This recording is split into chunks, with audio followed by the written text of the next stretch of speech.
भक्त वृंद हरे कृष्णा कृष्णा कृष्णा कृष्णा हरे हरे हरे राम राम राम हरे हरे।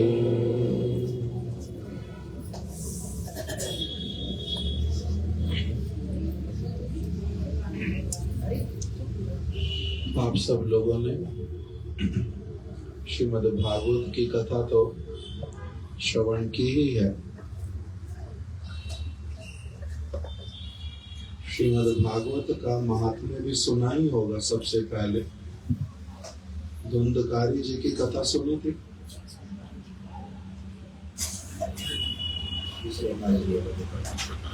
धुंधकारी जी का वर्णन आता है श्रीमद् भागवत के महात्म्य में। एक व्यक्ति जिसका नाम था धुंधकारी, उसने अपने जीवन में कोई अच्छा काम किया नहीं था और उसकी मृत्यु भी जो है वो बहुत दर्दनाक मृत्यु हुई थी। खराब संगति के कारण, खराब संगति, कौन माइक ठीक कर रहा है? एक जगह सेट कर दो। जो धुंधकारी खराब संगति के कारण उसका सारा कुछ ही खराब होता गया।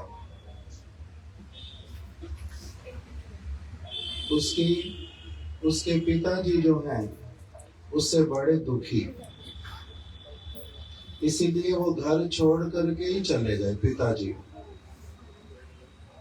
पिताजी अपने बालक के बहुत खराब कार्यों के कारण घर से ही चले गए। माता जो थी वो भी उससे बहुत दुखी रहती। वो अपनी माता जी को बार बार और पैसे दे दो, जितना और रखा और निकाल दो, एक एक करके सारा कुछ उसका समाप्त कर दिया।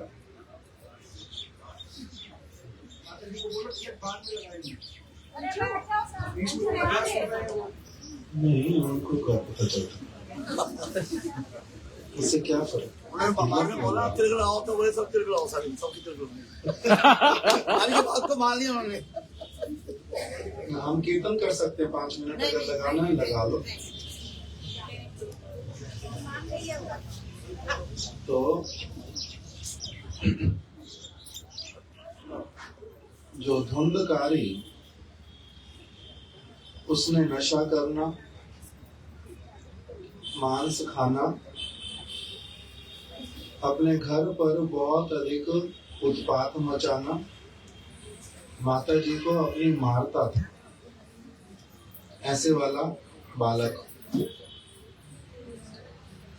एक एक करके सारी चीज अपनी माता जी की ले ली। अब उसकी माता के पास कुछ और बचा ही नहीं देने के लिए, तो उनको कहता है कि अगर कुछ भी नहीं निकाल के दोगी, मैं तुम्हारा गला घोट के तुम्हें मार डालूंगा। वो डर गई और जाकर के कुएं में छलांग लगा के मर गई। सहन नहीं होता, दुख करे तो करे क्या, इसलिए जाकर के मर गई। अभी ये अकेला रह गया। भाई इनका था गोकर्ण, वो इधर उधर अपना वो सारी अच्छी क्रियाओं में लगा रहता था, ये किंतु बुरी क्रियाओं में लगे रहते थे। इसने क्या करना, चोरी करनी, अपनी जो आवश्यकताएं पूरी करता, वैश्याओं के निकट में रहता, नशे में पड़ा रहता, उसी प्रकार करना ही सारा इसको अच्छा लगता। एक बार कुछ वैश्याओं को लेकर के घर पर ही आ गया। अभी कोई घर पे है ही नहीं, वैश्याओं को घर पे लेके आ गया।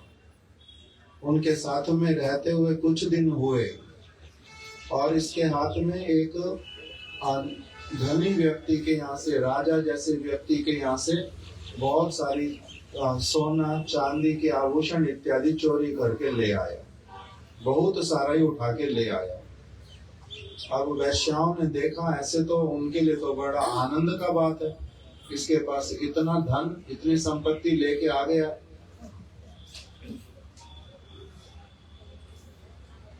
वैश्याओं ने कितने समय तक रहना उस एक व्यक्ति के साथ में, जब तक वो धन देता रहेगा। अभी उन्होंने विचार किया, वैश्याओं ने आपस में दो चार थी, उन्होंने विचार किया कि ये पता नहीं कहां से इतना कुछ लेकर के आ गया है। अगर ये गलती से पकड़ा गया तो क्या होगा, इसके साथ साथ हमें भी दंड मिलेगा और सामान भी सारा चला जाएगा। तो इससे अच्छा हम इसको मार डालती हैं और सारा कुछ लेकर के इस गांव को छोड़ के ही चली जाती है।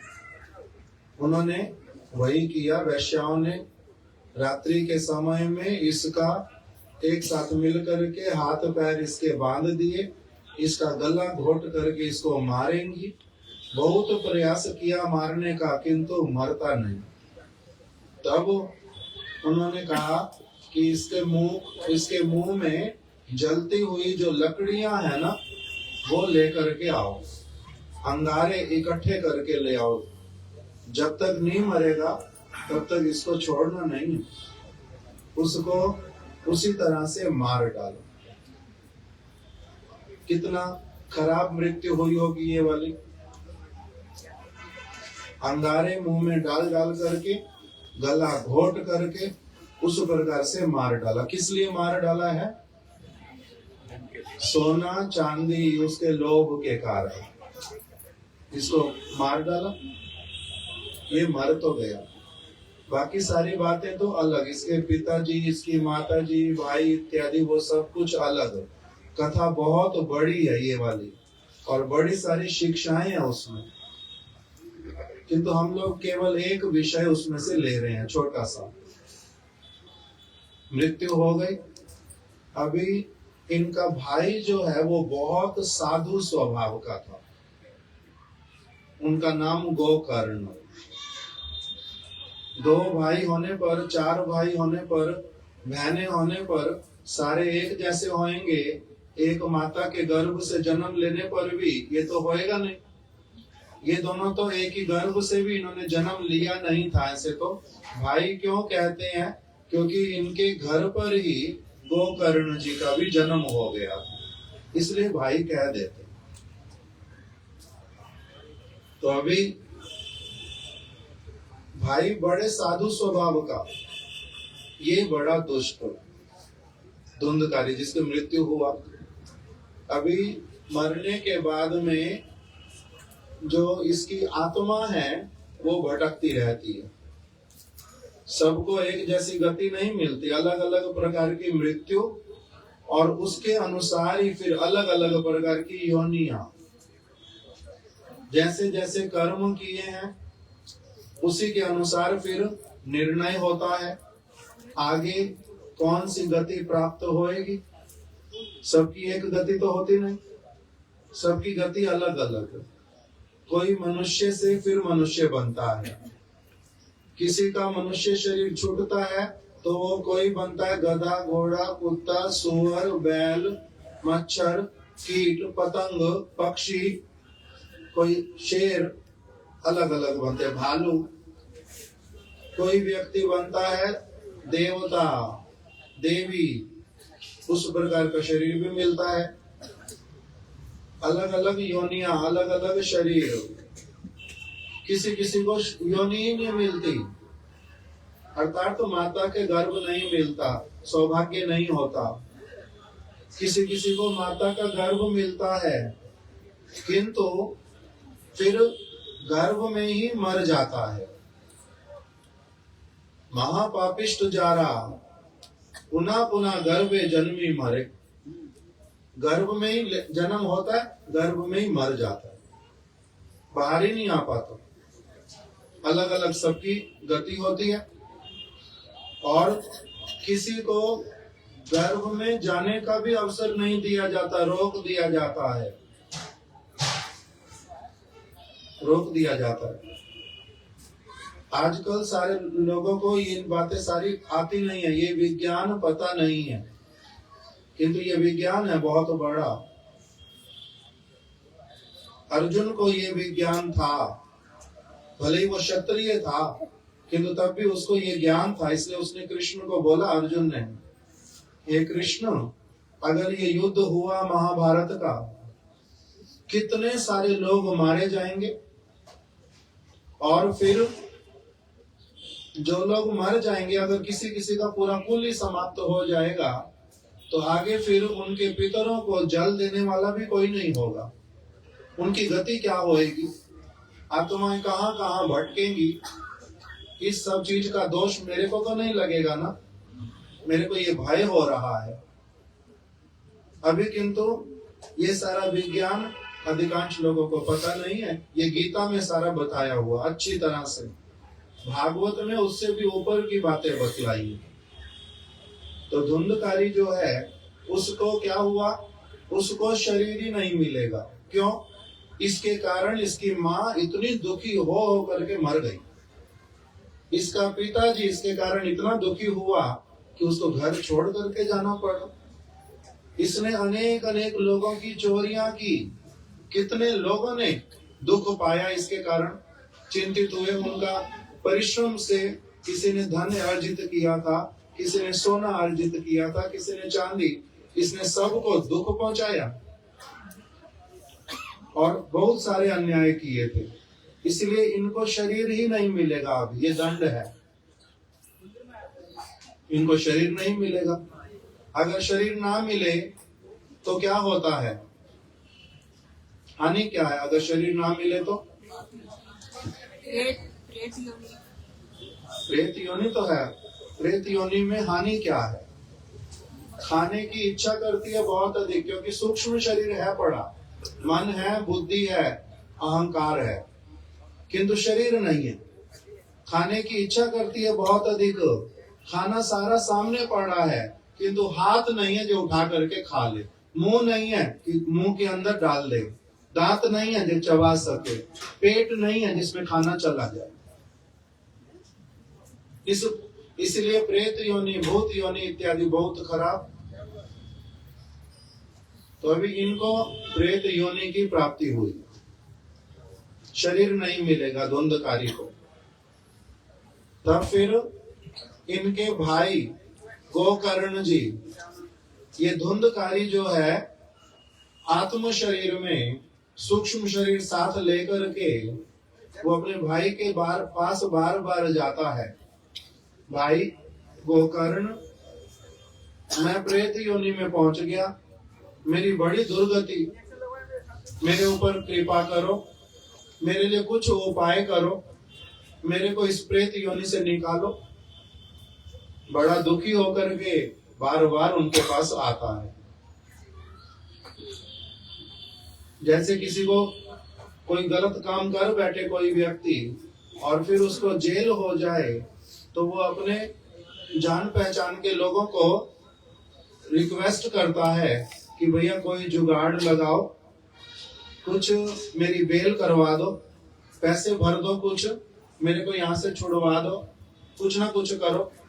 उसी तरह से इन्होंने, धुंधकारी ने गोकर्ण जी के पास आकर के बार बार प्रार्थना की। तभी गोकर्ण जी ने कहा ठीक है। उन्होंने साधुओं का संग किया हुआ था, शास्त्र पढ़े थे, भगवान की कथाओं को बहुत हद तक जानते थे अच्छी तरह से। इसीलिए गोकर्ण जी ने विचार किया कि मैं इनके लिए गया जी में जाता हूं। वो गया जी में गया। वहां पर गया जी में क्या है? विष्णु पाद पीठ, अर्थात भगवान के चरण कमल वहां पर स्थापित है। वहां पर अगर कोई व्यक्ति किसी के लिए श्राद्ध इत्यादि करता है, उसके लिए तर्पण करता है, उसके मंगल की कामना करता है, वहां पर जाकर के वो भगवान विष्णु के चरणों में प्रणाम करता है और उनके लिए उनके चरणों को धोता है, उसके ऊपर पुष्प चढ़ाता है, उनके निकट बैठ करके उपवास करता है, फिर जिसके लिए गया है उसके लिए प्रार्थनाएं करता है, ये इस व्यक्ति का मंगल कर दो, आप समर्थ हो, मैं उनका भाई, मैं आया हूं आपके पास, इस व्यक्ति का मंगल कर दो। तो वहां पर एक बार श्राद्ध करने से जो कोई व्यक्ति प्रेत योनि में हो, कष्ट पा रहा हो, उसको उद्धार हो जाता है। गोकर्ण जी वो करके आ गए। फिर उनका भाई फिर से आता है उनके पास धुंधकारी कि भाई मेरा उद्धार हुआ नहीं, मेरा नहीं उद्धार हुआ, आप मेरे लिए कुछ और करो। गोकर्ण जी जो है एकदम से बहुत चिंतित और निराश होकर के बैठे कि ये क्या बात हुई, मैं गया जी में होके आ गया, मैंने वहां सारा कुछ किया जो कर सकते थे, बड़ी अच्छी तरह से किया, मैंने उपवास किया, पवित्र होकर के रहा, शुद्ध वस्तुएं एकत्रित की, परिश्रम करके धन अर्जित किया, फिर मैंने वही वाली वस्तुएं भगवान को दी, प्रार्थनाएं की, गया जी में श्राद्ध किया, पुरोहित अच्छा वाला लिया, तब भी इसका उद्धार हुआ नहीं। बड़ा आश्चर्य किया, अब क्या करूं? तब उन्होंने भगवान सूर्य देव उनका आराधना किया। सूर्य देव ने उनको कहा, गोकर्ण जी को, तुम्हारे भाई का उद्धार केवल एक चीज से हो सकता है, और वो क्या है?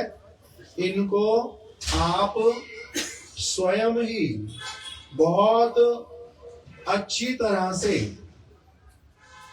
इनको लक्ष्य करके, इनको छात्र बना करके, स्वयं अध्यापक बन करके, इनको भागवत की जो कथाएं हैं वो सच सच में ठीक ठीक रूप में, केवल स्टोरी सुनाने के लिए नहीं, केवल स्टोरी फॉर्म में केवल सुनाने के लिए नहीं, जैसे किस्से कहानियां हम लोग बचपन से बहुत सारे सुनते भी हैं, फिर भूल भी जाते हैं, उसका कुछ लाभ नहीं उठाते। तो क्या इनको किस्से कहानियों की तरह सुनाना नहीं, इनके जीवन की वास्तविक जो वस्तुएं हैं उसी प्रकार से, जिसको ये अच्छी तरह से समझ पाए, कान पकड़ ले अच्छी तरह से, उठक बैठक लगाए, बार बार गांठ बांध ले बात को कि इसने फिर कभी चोरी नहीं करनी, इसने कभी झूठ नहीं बोलना, इसने कभी किसी को कष्ट नहीं पहुंचाना, इसको अगर किसी ने एक मुहूर्त भी कुछ दूध खाने की चीज दी है, उसके लिए सब समय उपकारी बन के रहेगा, कृतज्ञ बन के रहेगा। ये कभी अमंगल करने वाले कभी अमंगल ना करे। क्यों? क्योंकि जो अमंगल करेगा किसी और का, उसका अपना ही अमंगल होगा। इसको सारी अच्छी शिक्षा आत्मा कहां से आई है? ये सारी बातें, भगवान है कौन, सारी बातें इनको अच्छी तरह से समझाओ, अच्छी तरह से समझाओ। भागवत में यही तो कहा गया। तो इनको अच्छी तरह से किस्से कहानियां नहीं सुनाना, इनको अच्छी तरह से ऐसे करके सुना देना जिससे कि ये तौबा कर ले हर चीज से खराब वाली, और जो अच्छी चीज सारी उस तरफ पूरी तरह से लग जाए, इसको इतना अच्छी तरह से समझा देना। ऐसे करके उनको भागवत सुना दो। तब गोकर्ण जी ने उनको भागवत सुनाई।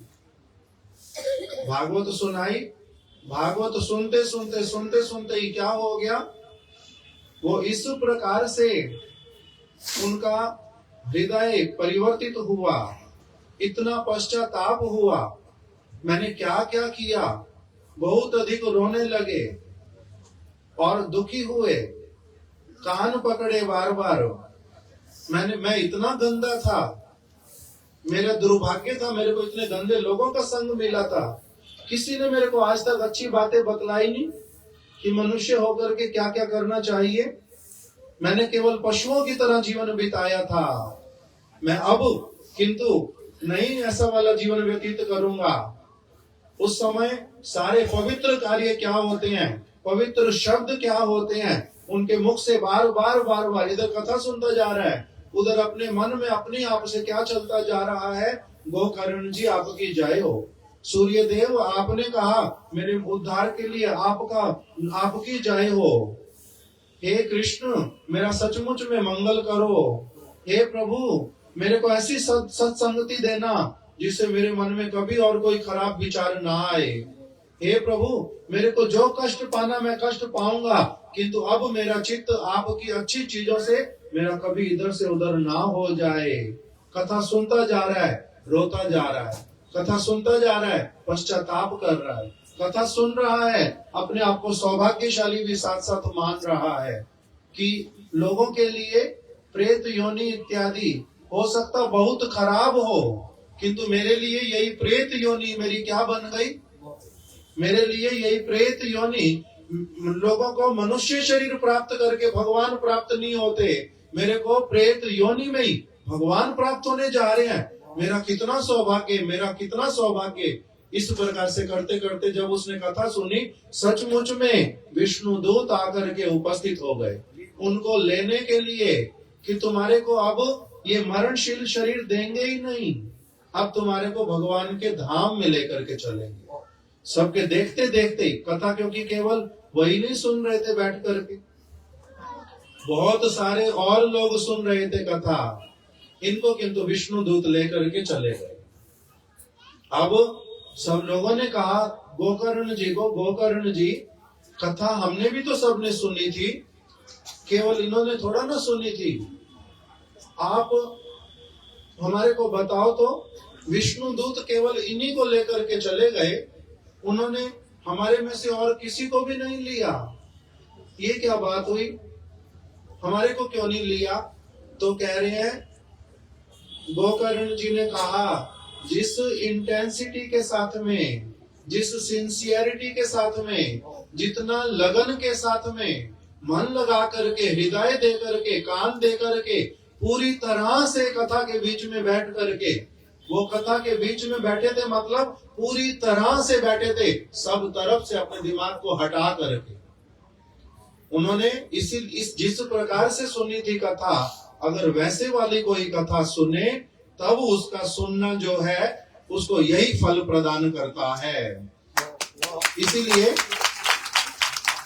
फिर से गोकर्ण जी ने कथा की, उन सब ने प्रार्थना की, अब हम लोग वैसे वाली कथा सुनेंगे जैसे आप कह रहे हो।